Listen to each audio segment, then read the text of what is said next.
Alright guys, so dalam video kita kali ini kita nak tengok mengenai 5 SUV dengan 7 tempat duduk yang berbaloi dibeli di tahun-tahun sebegini, unik second hand.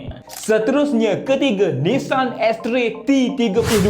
Ini pun antara SUV 7 tempat duduk yang laku juga masa mula-mula ianya keluar dulu. Sangat praktikal. Model yang kita nak tengok kali ini bermulanya daripada tahun 2015 sehinggalah tahun 2019.